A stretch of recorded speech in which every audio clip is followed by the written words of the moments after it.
ইসলামী দলগুলোকে অনুরোধ, আপনারা রাজনীতি একসাথে করবেন, একসাথে মাঠে নামবেন, একসাথে নির্বাচন করবেন, কিন্তু আপনার আদর্শ অনুযায়ী আলাদা থাকবেন।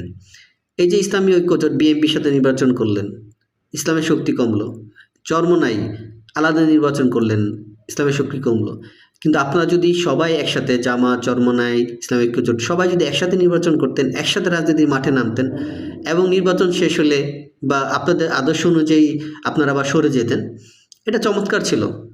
তাহলে ইসলামী দলগুলোকে ভয় পাইতে এবং একটা বড় শক্তি হইতো। আজকে দেখতে একই পোশাকের একই ধরনের লোক আলাদা আলাদা ক্যাম্পেইন করতেছে, দেখতে খুব খারাপ লাগতেছে।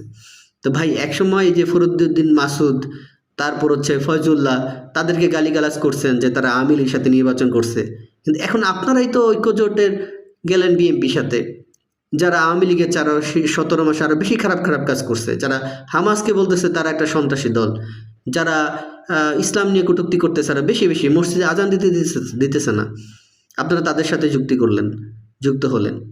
তো আমার কাছে অনুরোধ, আর চরমোনাই ভাই, আপনি বুঝেন একটা বিষয়, সেটা হচ্ছে দেখেন 20 কোটি মানুষকে যদি আপনি রাজনীতিতে আনতে চান, তাদের হয়ে রাজনীতির কাজ করতে, এটা বড় একটা বিষয়। তাহলে আপনি পুরোপুরি রাজনীতিই করেন, রাজনীতি স্পেশালিস্ট হন, পীরের কাজ ছেড়ে দেন, তাহলে পিস অন্য একজনকে দিয়ে দেন। কিন্তু আপনি রাজনীতি করলে, রাজনীতির বড় জায়গা ভাই। ইন্ডিয়ার মুসলমানরা দেখেন আজকে ভুলের কারণে, আজকে মুর্শিদাবাদে যদি 2 কোটি মুসলিম, যে কলকাতা, বিহার, আসামের যে আমাদের সাথে থাকতো, তাহলে কিন্তু মুসলিমরা আরও শক্তিশালী হতো। তো ভাই, এরকম বিভাজন করবেন না, এভাবে ইসলামকে ক্ষতি করবেন না, ধ্বংস করবেন না, দয়া করে।